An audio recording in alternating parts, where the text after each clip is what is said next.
Praise the lord, హల్లెలూయా. ప్రభునందు అత్యంత ప్రియులైన మీ అందరికీ కూడా ప్రభు పేరట శుభాభివందనాలు తెలియజేస్తూ ఉన్నాం. మరొక రోజు ఈ విధంగా మనందరం కూడా వాక్యాన్ని ధ్యానించటానికి ప్రభు ఇచ్చిన కృపను బట్టి మనందరం కూడా దేవునికి కృతజ్ఞులమై ఉన్నాం. దేవుడు ఈ రోజంతటినీ కూడా మనం చేసే ప్రతి పనిలోనూ, ప్రయాణాల్లోనూ, ప్రతి విషయంలో దేవుడు మనకి తోడయుండును గాక. మంచిది. దేవుని యొక్క లేఖనాలను, ఆ వాక్యాన్ని మనం చదువుకున్నాం. కీర్తనల గ్రంథము, దావీదు రాసినటువంటి కీర్తన 3వ అధ్యాయము 2వ చరణాన్ని మనం చదువుకుందాం.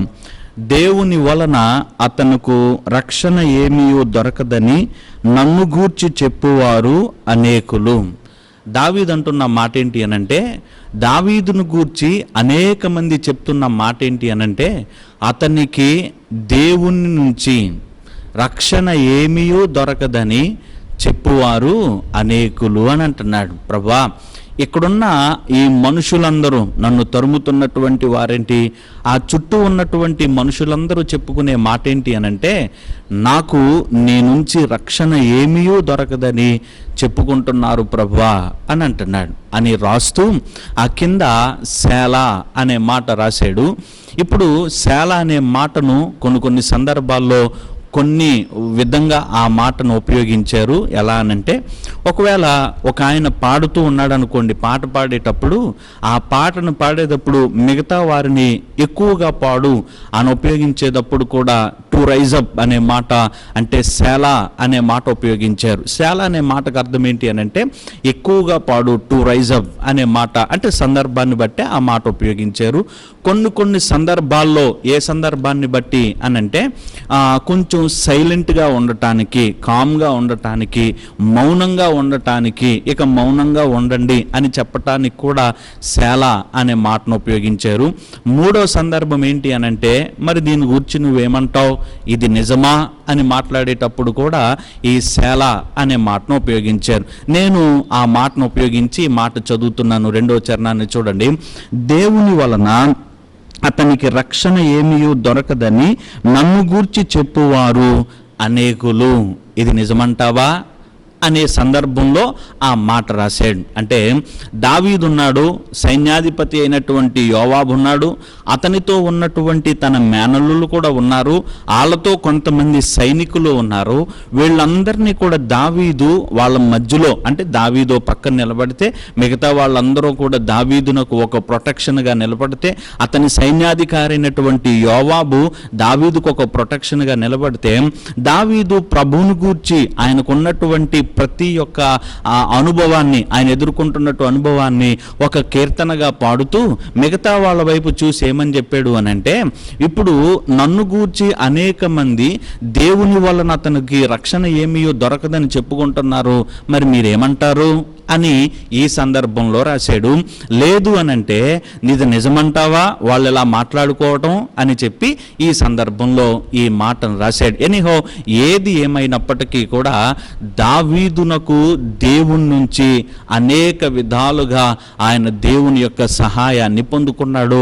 అయితే మనుషులు మాట్లాడుకున్న మాట ఏంటి అనంటే, అతనికి రక్షణ ఏమీయో దొరకదని వాళ్ళు మాట్లాడుకున్నట్టుగా బైబిల్లో చదువుకుంటున్నాం.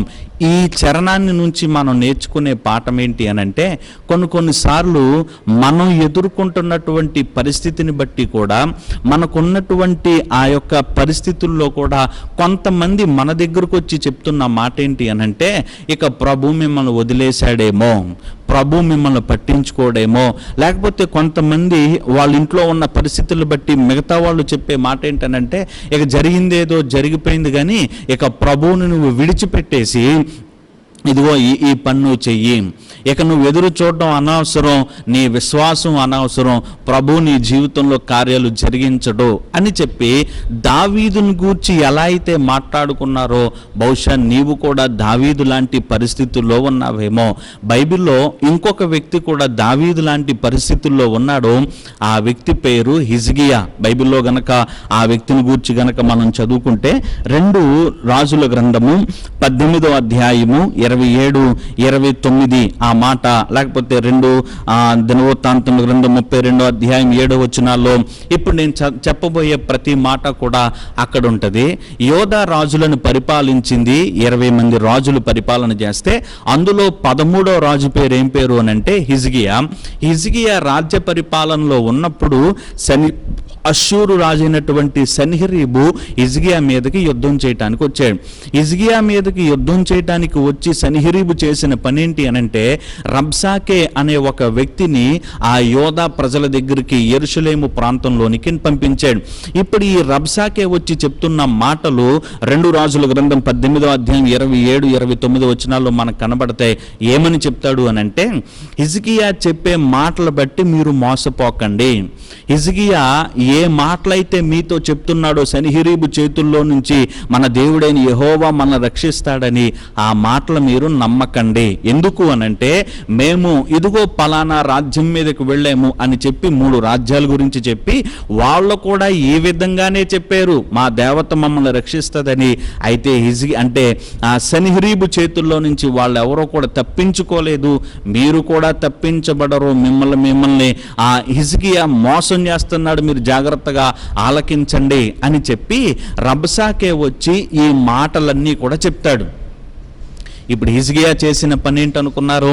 హిజ్కియా చేసిన పనేంటి అనంటే గనక మరలా ఆ ప్రజలందరి దగ్గరికి వెళ్ళి చెప్తున్నాడు. 2 దినవృత్తాంతముల గ్రంథము 32వ అధ్యాయము 7వ వచనంలో గనక మనం చదివితే అక్కడ మాట రాయబడి ఉంటుంది, మీరు మాంసా సంబంధమైన బాహువే వాళ్ళకి అండగా ఉన్నది కానీ మనకి సహాయము చేయుటకు మన దేవుడైన యెహోవా మనకి తోడుగా ఉన్నాడు గనక ఆ మాటలు మీరు లక్ష్య పెట్టొద్దు అని చెప్పినప్పుడంట హిజ్కియా చెప్పిన మాటలను బట్టి అక్కడున్న మనుషులందరూ కూడా ధైర్యము తెచ్చుకున్నారు అని చదువుతున్నాం. దావీదు ఏ విధంగా అయితే ఇతనికి దేవుని వలన మేలు కలగదని చెప్పువారు అనేక మంది ఉన్నారని దావీదు ఎలా అయితే ఎదుర్కొన్నాడో హిజ్కియా కూడా అదే ఎదుర్కొన్నాడు. రబ్షాకే దగ్గర నుంచి రబ్షాకే మనుషులందరి దగ్గరికి వెళ్ళి ఎక్కడ మీకు ఎవరో సహాయము చేయరు, దేవుడు సహాయం చేయడు, హిజ్కియా సహాయము చేయడు, మనుషులు ఎవరు కూడా మీకు సహాయం, మీరు మోసపోకండి అని అన్నాడు. కానీ వాక్యంలో మనం చదువుకుంటున్నాం, దేవుడు హిజ్కియాకిని అక్కడున్న ప్రజలందరికీ కూడా సహాయము చేశాడు. రెండవదిగా వాళ్ళకి తోడుగా ఉన్నాడు. ఈ విషయాలన్నీ తెలిసి ప్రభు వారి పక్షాన అష్షూరీయులతో అంటే అష్షూరు రాజైనటువంటి సన్హెరీబుతో యుద్ధం చేస్తున్నాడని తెలుసుకొని అష్షూరు రాజైన సన్హెరీబు సిగ్గునొందిన వాడే మరలా తన ప్రదేశానికి వెళ్ళిపోయాడని బైబిల్లో మనం చదువుతున్నాం.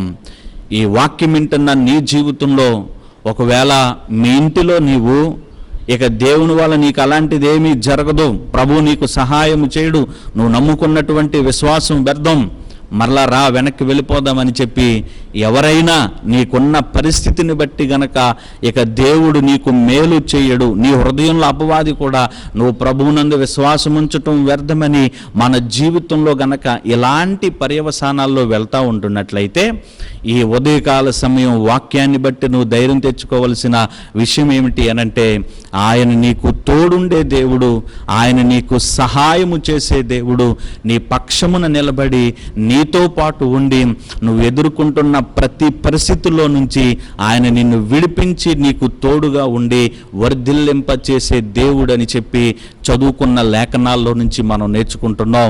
ఒకవేళ ఈ వాక్యం వింటున్న నీ జీవితంలో ఆయన నీకు తోడుగా ఉండే దేవుడు, నువ్వు ఎలాంటి పరిస్థితుల్లో ఉన్నా ఆయన నీకు సహాయకుడుగా ఉండే దేవుడు, నువ్వు ఎలాంటి క్లిష్ట పరిస్థితుల్లో ఉన్నా ఆయన యందు విశ్వాసాన్ని మనం ఎప్పుడు కూడా విడిచిపెట్టొద్దు, ఆయన యందు నమ్మికలో మనం ఎప్పుడు కూడా సందేహించవద్దు. ప్రభువుని మనం గట్టిగా పట్టుకుందాం, ప్రభు యొక్క విశ్వాసంలో మనం ఎదుగుదాం. ఆయన తగిన సమయంలో కార్యాలు చేసే దేవుడు గనుక మనల్ని పేతురు మునిగిపోతూ ఉండగా ఆయన ఏం చేశాడు? ఆయన లేపాడు, అలా విడిచిపెట్టేలేదు.